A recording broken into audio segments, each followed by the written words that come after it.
Kisah Malam Satu Suro. Tahun Baru Islam atau dapat disebut juga dengan 1 Muharram adalah momen yang penting bagi umat Islam untuk memperingati hijrahnya Nabi Muhammad SAW dari Mekah ke Madinah.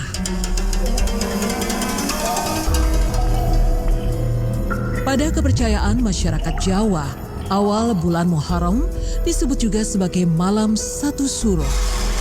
Tanggal ini juga kerap diwarnai dengan mitos Satu Suro.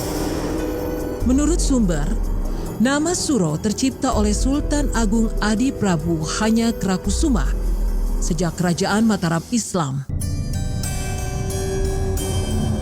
Legendanya, kalender Saka yaitu kalender Jawa dan Hindu ingin diubah oleh Sultan dengan tujuan untuk bisa sama dengan penanggalan Islam. Sultan bermaksud untuk menyatukan 2 kubu masyarakat Jawa yang terpecah akibat berbeda keyakinan, yakni penganut kejawen dengan putihan.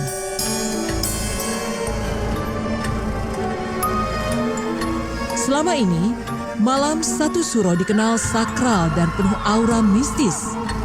Mitosnya Malam Satu Suro merupakan lebaran untuk makhluk gaib. Terdapat sebuah mitos bahwa Malam Satu Suro menjadi malam buruk dalam 1 tahun. Bahkan Malam Satu Suro dikaitkan dengan penampakan dan gangguan dari makhluk halus. Di Indonesia, berbagai banyak cara yang dilakukan untuk memperingati 1 Muharram atau Malam Satu Suro. Misalnya seperti berdoa dan menyantuni anak yatim. Ada pula yang melakukan pawai obor di beberapa daerah dan di masyarakat merayakan Malam Satu Suro. Di beberapa daerah terdapat berbagai macam ritual dalam menyambut malam yang disucikan. Beberapa masyarakat mengadakan padusan, yakni mandi bersama di sungai sebagai cara untuk membersihkan diri dari aura negatif dan bersiap untuk tahun yang baru. Selain itu ada kegiatan seperti lek-lekan atau tidak tidur semalaman. Ada juga kegiatan tudurani yaitu perenungan diri sambil berdoa. Tirakatan hingga selamatan dengan menyajikan aneka sesaji juga akan dilakukan. Ritual tersebut dilakukan di tempat yang dianggap sakral seperti gunung atau petilasan raja-raja yang juga akan ramai dikunjungi. Kegiatan yang wajib untuk dilakukan di bulan Suro ini adalah mencuci keris. Mencuci keris pada bulan Suro ini agar tahun yang akan datang diharapkan lebih baik lagi. Legendanya ada beberapa kegiatan yang tidak boleh dilakukan pada Malam Satu Suro. Yang pertama, mengadakan pesta pernikahan.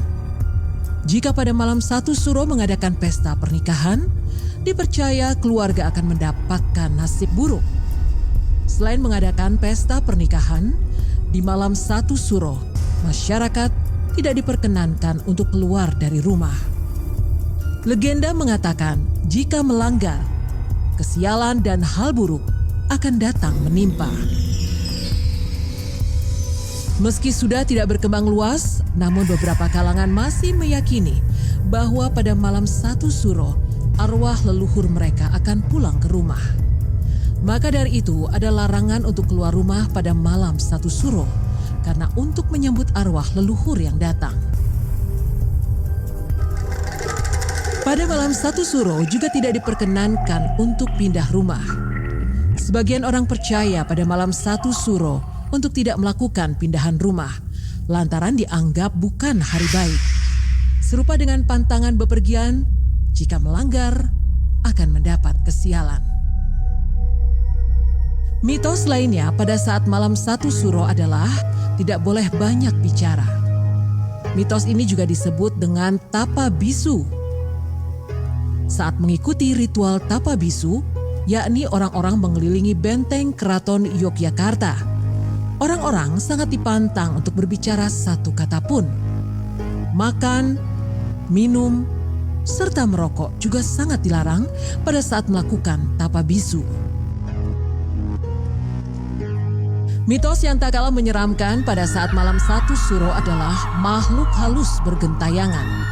Pada malam satu suro ini identik dengan pestanya makhluk halus, sehingga mereka akan keluar di malam yang dikeramatkan ini. Kisah malam satu suro ini diangkat menjadi sebuah film di Indonesia. Film ini menceritakan tentang apa yang terjadi setelah menikah di malam satu suro. Terdapat kisah yang pernah terjadi di malam satu suro. Ada 3 orang mahasiswa yang sedang berkumpul di kamar kos-kosan salah satu dari mereka. Ada satu anak, sebut saja Melati, yang jarang sekali bertegur sapa dengan mereka. Tiba-tiba menghampiri dan meminta izin untuk bergabung bersama dengan mereka. Si Melati merasa takut di kamar sendiri. Melati mengatakan bahwa malam itu adalah malam satu suro.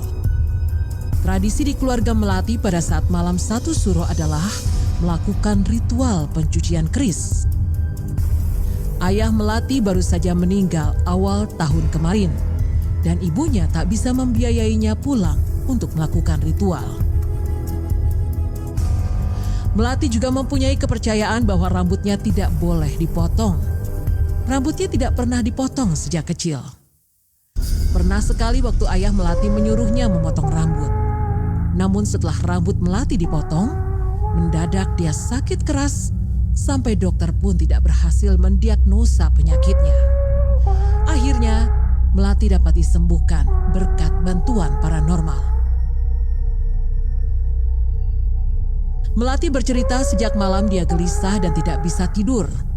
Biasanya di malam satu suro, Melati dan ayahnya mencuci keris pusaka. Sejak semalam dia terus memikirkan keris yang seharusnya dimandikan pada malam satu suro. Salah satu dari mereka dianugerahi kemampuan untuk melihat dan berkomunikasi dengan mereka yang tidak terlihat. Ia melihat seekor buaya yang sangat besar menempel di punggung Melati. Kamar tempat mereka berkumpul pun mendadak ramai dengan makhluk halus. Tidak hanya itu, ada sosok hitam besar yang menghampirinya. Saat itu pukul 11, ia mendengarkan ada yang berbisik untuk segera tidur. Jika mereka masih berkumpul, bisa membahayakan salah satu dari mereka. Mereka akan kerasukan arwah.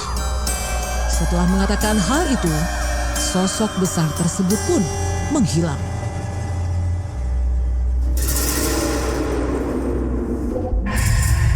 Terlepas dari tujuan ritual atau anggapan suci maupun angker dari malam satu suro ini, kegiatan itu memiliki makna spiritual dan menjelaskan secara jelas tentang sakralnya malam tersebut. Ini sebagai tanda bahwa masyarakat Indonesia masih memegang erat kebudayaan dan tradisi.